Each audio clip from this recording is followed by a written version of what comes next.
Welcome to Friday. Now, this Friday, we are going to be sharing some words and thoughts from Margaret Atwood and a marvelous book that was just published, Burning Questions, Essays and Occasional Pieces. Just to remind you of, well, I've heard that name, but I'm not sure I know who it is. She wrote many books that we'd be familiar with. She was a poet, and I've actually on one of our series episodes, read some of her poetry. But she wrote novels like Cat's Eye, The Robber Bride, but one that you may be very, very familiar with, The Handmaid's Tale.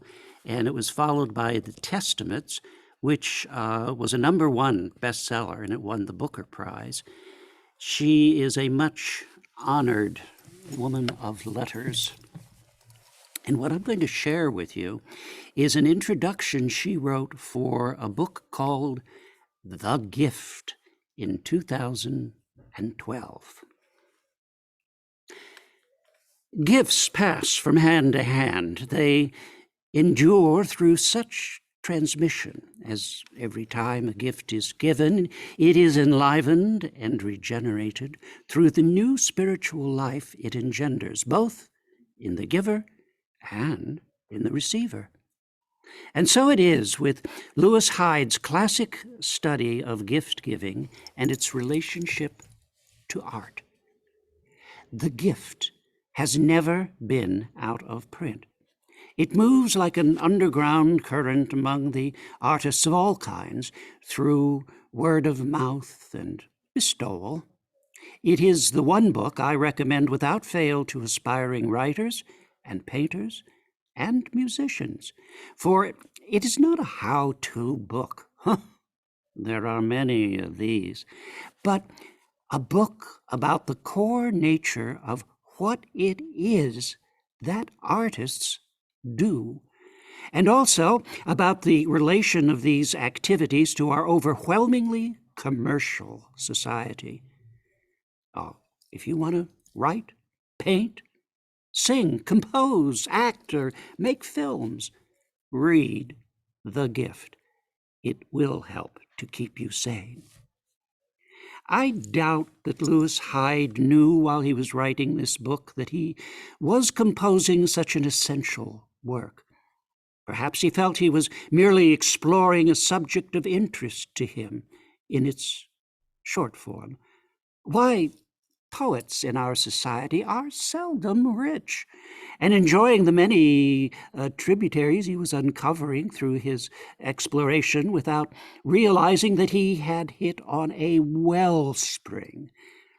When asked by his original editor who his presumed audience was, he couldn't really pinpoint it, but he settled for poets. Now, that's not what most editors want to hear, as he said in his foreword to the 2006 edition. Many prefer dog owners seeking news of the dead. And he then tells us, the happy fact is The Gift has managed to find an audience beyond the community of poets, which is an understatement of some vastness. I first encountered both Lewis Hyde and The Gift in the summer of 1984. I was in the midst of writing The Handmaid's Tale, begun in the spring in that combination of besieged city and consumer showcase that was West Berlin at the time, and where the 20th century clash between communitarianism gone wrong and mammon worship gone wild was most starkly in evidence. But now it was July, and I was in Port Townsend, Washington, at a summer school for writers of the kind that were then multiplying. In that secluded area, all was bucolic. Lewis Hyde was also teaching at the summer school. He was a genial young poet whose hobby was lepidopery, and he shyly presented me with a copy of the gift. In it, he wrote, "For Margaret, who has given all of us many things."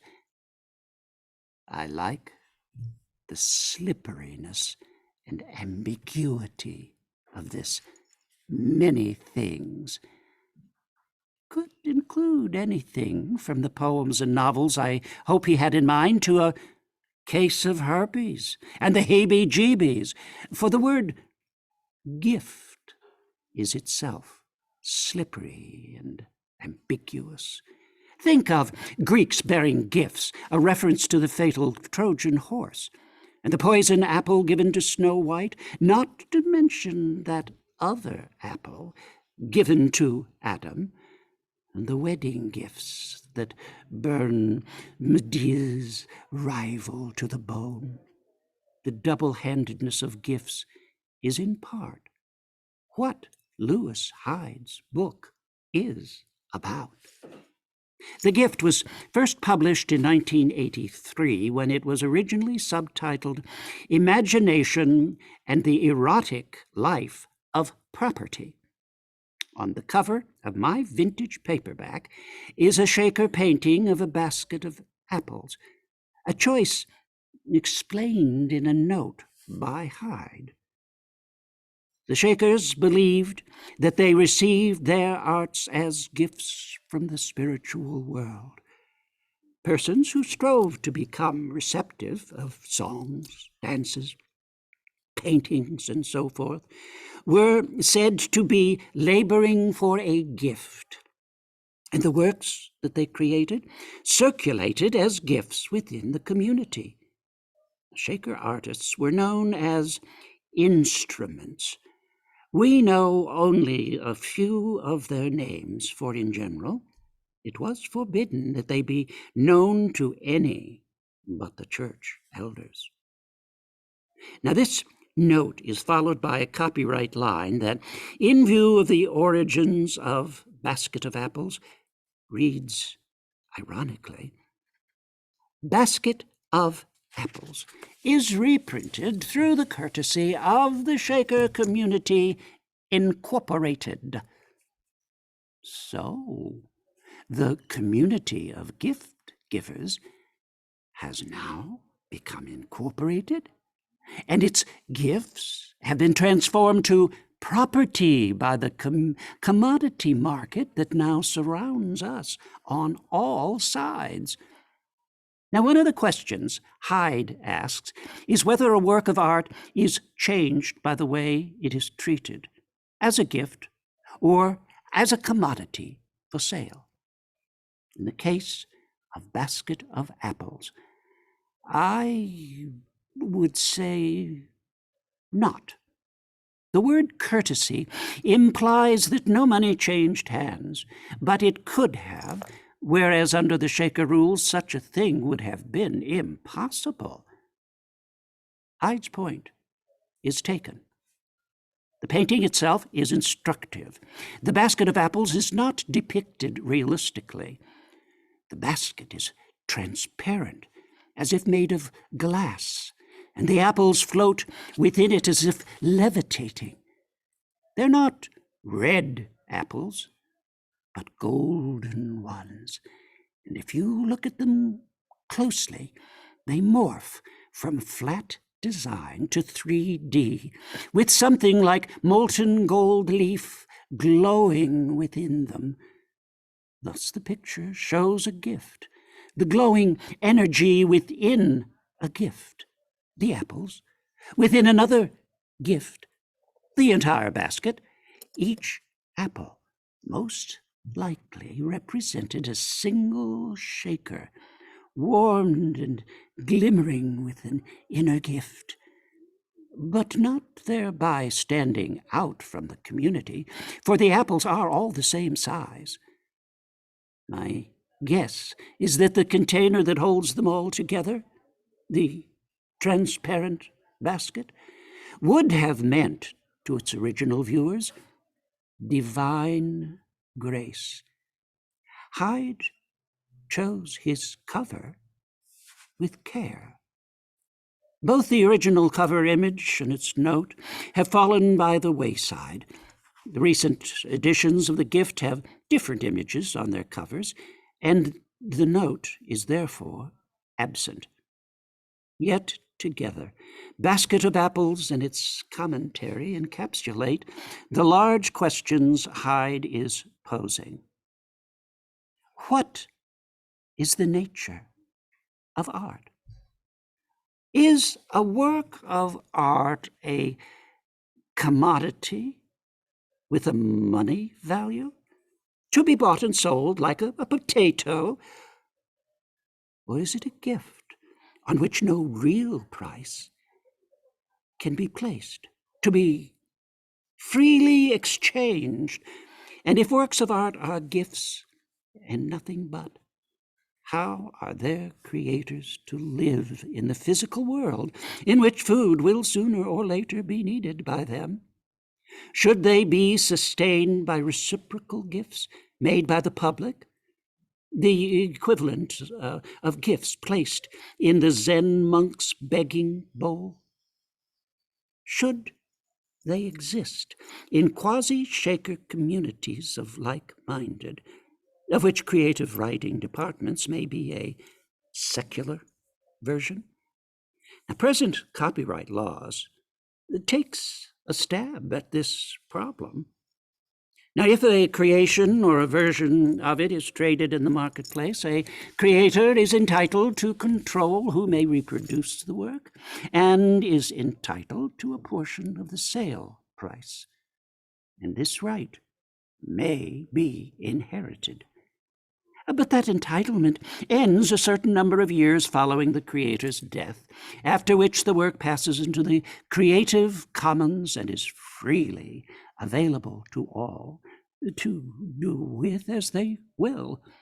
Hence, Pride and Prejudice and Zombies and Mona Lisa postcards with mustaches on them, gifts, are not always treated in a way that respect their original spirit. This and many other questions are tackled by Hyde through the mixture of the economic theory, anthropological works about tribal gift-giving customs, folk tales about the use and misuse of gifts, snippets from etiquette guides, accounts of archaic funeral rites, marketing stratagems for such things as children's underwear, organ donation practices, religious observances, a history of usury, the cost-benefit analyses made by Henry Ford when deciding whether to recall a model with a potentially lethal flaw, and much more. And then Hyde follows up with 2 case studies of writers, both of whom gave much thought to the knot between them, art and money.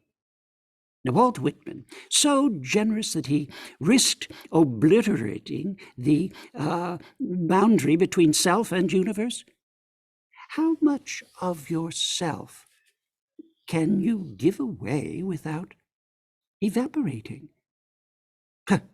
And Ezra Pound, so obsessed with the unfair and distorting effects money can have on artists, that he became a supporter of the fascists in Italy, as they seemed to give credence to some of his wackier theories about what money should be and how it could be made to grow, if, well, not exactly on trees, then like the trees. This chapter is called Ezra Pound and the Theory of Vegetable Money, and it is one of the few things I've ever read that explains how Pound might have come by his corrosive anti-Semitism. The account of Allen Ginsberg's generous and redemptive vision to Pound at the end of his life is intensely moving, and is, again, an illustration of Hyde's theories in practice. The gift was first published over 3 decades ago, when personal computers were in their infancy, when there were no e-readers or e-books, no social media on the internet.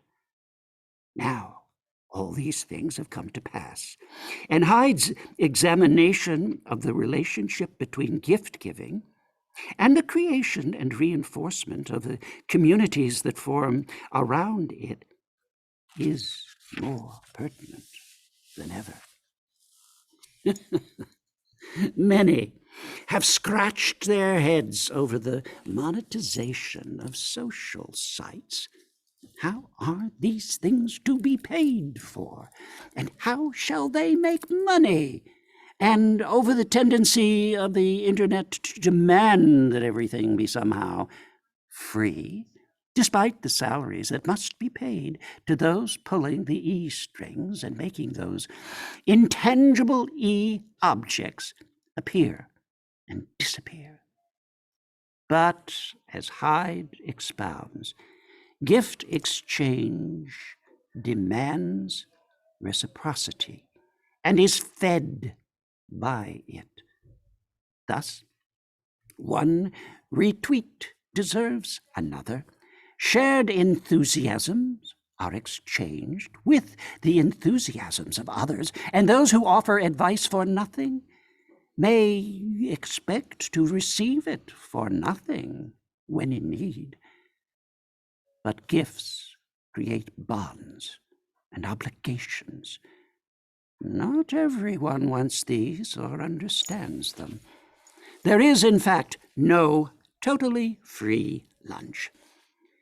If you've lifted a song or a film off the internet without paying, if you've got something out of it, as we say, if you've treated it as a gift, which by its nature has spiritual worth but no monetary value, what do you owe its creator, who has been the instrument through which it has arrived in your hands? Your gratitude, via a word of thanks.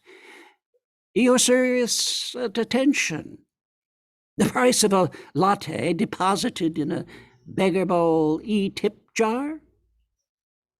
The answer is never. Nothing. Much digital ink has been spilled over these issues, with copyright wars taking center space. Surely, part of the resolution, the solution, is the education of the new e-audience in the ways of gifts. A gift is a gift when the giver exercises his or her choice. If something is taken against an owner's will or without his or her knowledge, that is called theft. But the line can get blurry.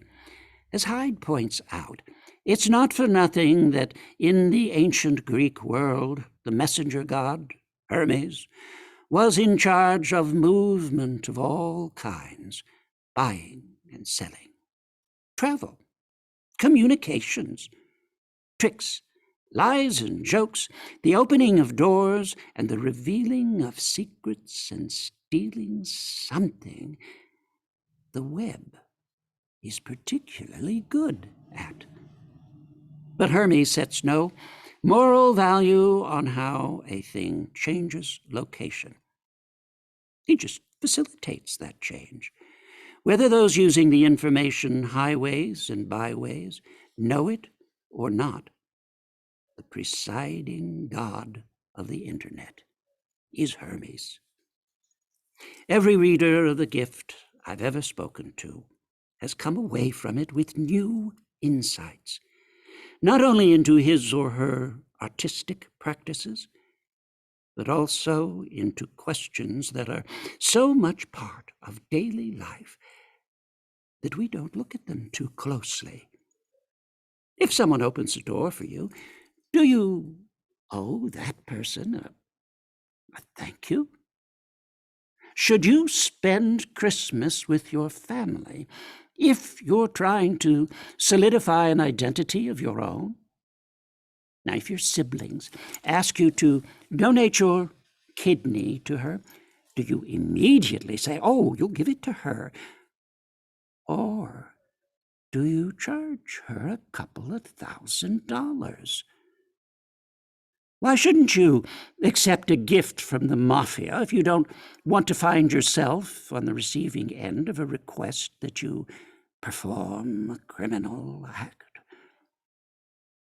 What about the case of wine from a lobbyist? If you're a politician, are diamonds a girl's best friend, or should you prefer a sentimental kiss on the hand that you will never be able to pay, turn into cash? One guarantee: you won't come out of the gift unaltered. This is a mark of its own status as a gift. For gifts transform the soul in ways that simple commodities cannot. And now I'm going to give you a very brief follow-up of a snippet from one of her other essays. And actually, this, I believe, was an introduction to Bring Up the Bodies. Now, I'll explain through the text what that strange title means. Margaret writes, I have a weakness for the Tudors, so I inhaled Hilary Mantel's terrific book-winning Wolf Hall, the first in her series about Thomas Cromwell, the calculating and ruthless, in almost one sitting. Now comes the aptly titled Bring Up the Bodies, which picks up the body parts where Wolfe left off. Historical fiction has many pitfalls, multiple characters, and plausible underwear being only two of them. How should people talk? 16th century diction would be intolerable, but so would modern slang. Mantel opts for standard English with the occasional dirty joke, and for present tense narration much of the time, which keeps us right up there with Cromwell and his plots and Mantel's unfold. How much detail! Clothes, furnishings, appliances to supply without clogging up the page and slowing down the story. Enough to allow the reader to picture the scene with lush fabrics and textures, highlighted as they were at the time.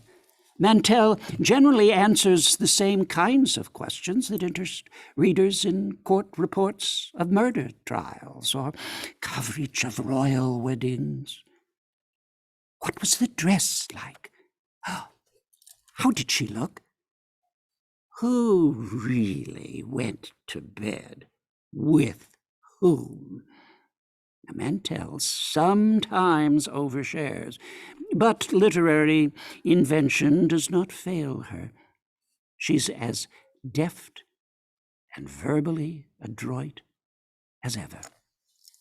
We read historical fiction for the same reason we keep watching Hamlet. It's not what, it's how. And although we know the plot, the characters themselves do not. Mantel leaves Cromwell at a moment that would appear secure. 4 of his ill-wishing enemies, in addition to Anne, have just been beheaded, and many more have been neutralized. England will have peace, though It is the peace of the hen coop when the fox has run home. But really, Cromwell is balancing on a tightrope with his enemies gathering and muttering off stage. The book ends as it begins, with an image of blood-soaked feathers. But its end is not an end. There are no endings, says Mentel. If you think so, you are deceived as to their nature. They are all beginnings. This one, which will lead us to the final installment and to the next batch of Henry's wives and Cromwell's machinations. How much intricate spade work will it take to dig out Cromwell, that sleek, plump, and densely inaccessible enigma? Reader, wait and see. That's 2 brief tastes in the cup that is filled to the brim with observations and introductions. I can't tell you how many different subjects are handled here, but I will tempt you with next week, because I'm going to, again, approach 2 of the more brief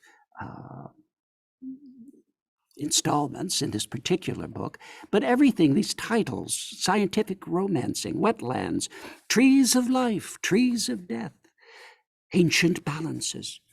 Oh, and one I love, Scrooge.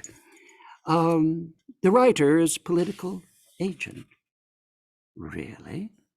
Growing up in quarantine land, writing of the Testaments, the bedside book of birds, big science.